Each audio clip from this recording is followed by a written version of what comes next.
नमस्कार सभी को। मैं डॉक्टर मंजू गुप्ता। बच्चों के विकास में कहानी की कितनी महत्वपूर्ण भूमिका है, इस पर मैं चर्चा करेंगे। कहानी के माध्यम से बच्चों में सामाजिक, आध्यात्मिक एवं संवेगात्मक विकास होता है।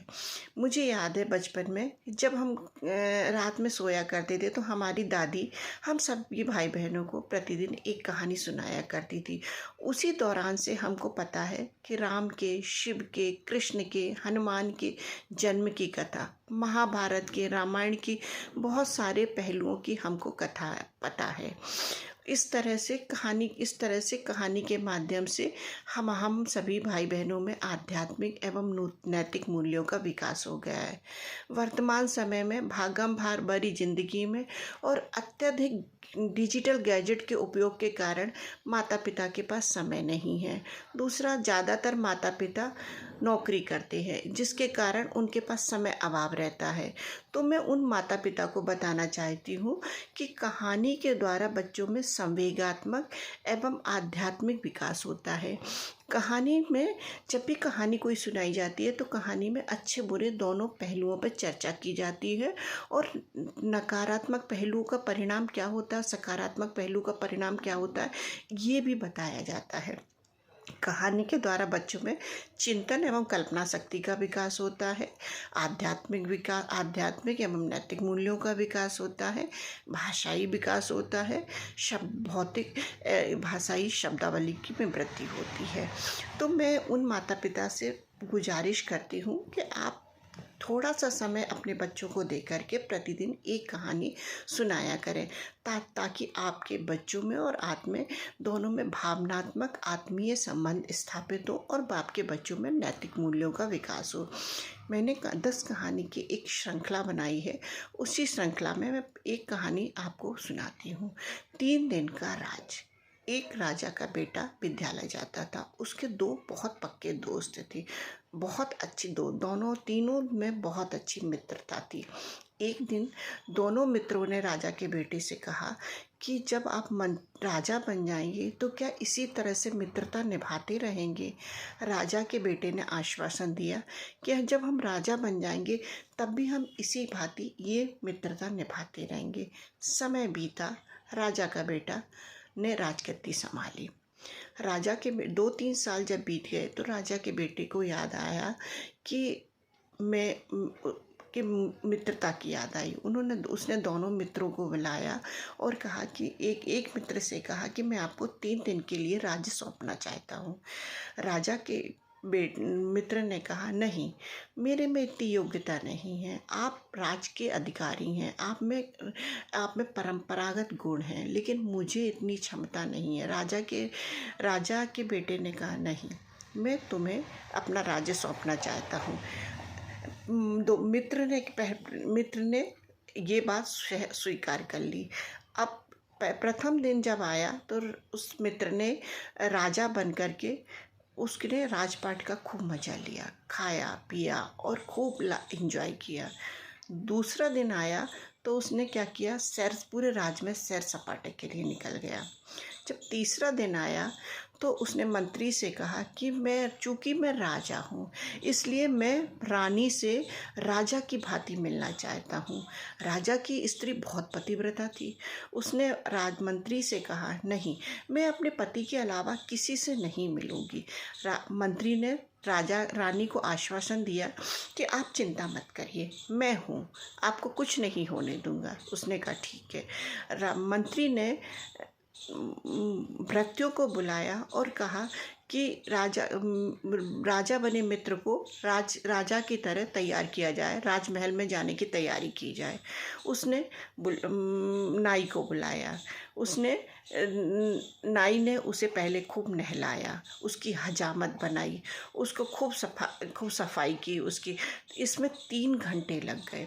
राजा के मित्र ने कहा कि क्या इतने हजामत बनाने में और नहलाने में 3 घंटे लगते हैं। उसने कहा, चूँकि आप राजा हैं, आपकी विशेष तैयारी की जाती है, आप आम व्यक्ति तो नहीं है, राजा की हजामत बनाने में इतना ही समय लगता है। फिर उसके बाद मंत्री ने पोशाक पहनाने वाले को बुलाया। पोशाक पहनाने वाले ने लगभग 2 घंटे में पोशाक पहनाई। इसके बाद उसने जेवरात पहनाने वाले को बुलाया, उसको राजा को जेवरात पहनाए गए, श्रृंगार किया गया राजों का। इसके बाद इत्र वाले को बुलाया और कहा कि इत्र से और फूलों से राजा का श्रृंगार किया जाए। इस तरह से जब ये सब प्रक्रिया चल रही थी, इसमें पूरा रात बीत गई। सुबह जब आया तो मंत्री ने कहा, मित्र से कहा, चूँकि आपका 3 दिन का समय समाप्त हो गया है, अब आप रानी से नहीं मिल सकती हैं। उसी समय राजा आया और मित्र ने राजा से क्षमा मांगी और उसने कहा कि मैं भूल ही गया था कि मैं आपका मित्र हूँ, मैं राजा नहीं हूँ राजा, और मैंने आपके साथ विश्वासघात किया है। उसके बाद राजा ने दूसरे मित्र से कहा कि मैं 3 दिन का राज आपको भी सौंपना चाहता हूँ, लेकिन मेरी पत्नी मेरा और मैं आपकी प्रजा रहेंगे, आपका उन पर मैं आपकी प्रजा की भांति रहेंगे, लेकिन मेरी पत्नी पर आपका अधिकार नहीं रहेगा।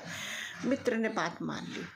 मित्र ने जो ही राजपट गद्दी पर बैठा, उसने लगभग राज के 20 योग्य अधिकारियों को बुलाया और बोला कि जाओ पूरे राज्य में देख कर आओ, कहाँ कहाँ किस किस चीज़ की कमी है, हमारी प्रजा को किस किस चीज़ की ज़रूरत है।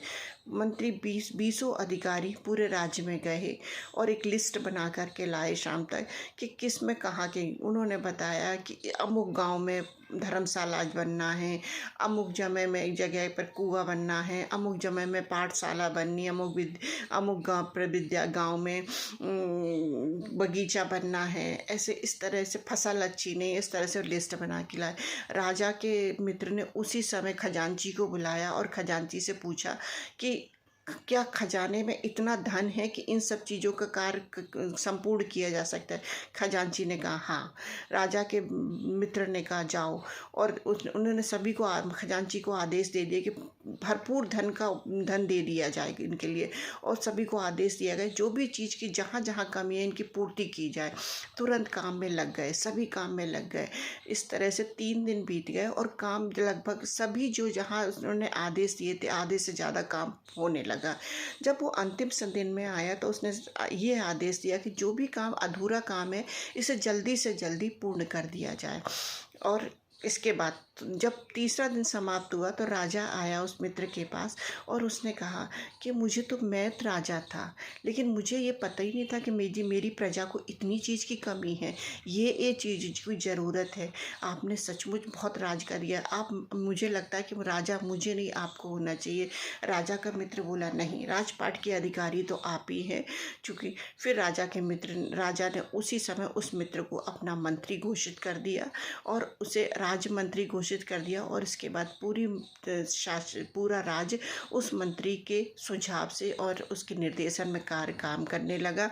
और उसने अपने प्रथम जो मित्र था उसको देश निकाला दे दिया कि उसने कहा इसने आज मेरे साथ विश्वासघात किया है, कल ये कभी दूसरों के साथ भी विश्वासघात करेगा, और ऐसे विश्वासघात व्यक्ति की हमारे राज्य में कोई जगह नहीं है।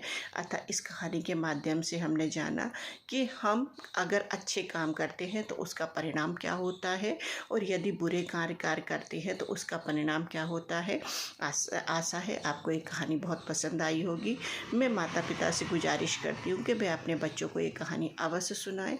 मैं कहानी की श्रृंखला ये जारी रखूँगी। 10 कहानी की मैंने श्रृंखला बनाई है, मैं जारी रखूँगी। मैं आपसे रिक्वेस्ट करती हूँ कि मैं जो कहानी सुना रही हूँ उसमें यदि आपको कुछ सुधार की लगता है कि मेरे में सुधार की गुंजाइश है तो आप कमेंट्स करके बताइए। मैं ये श्रृंखला जारी रखूं, ये भी आप कमेंट्स करके बताइए। आप मेरे चैनल को लाइक करिए, सब्सक्राइब करिए और कमेंट्स करिए। धन्यवाद।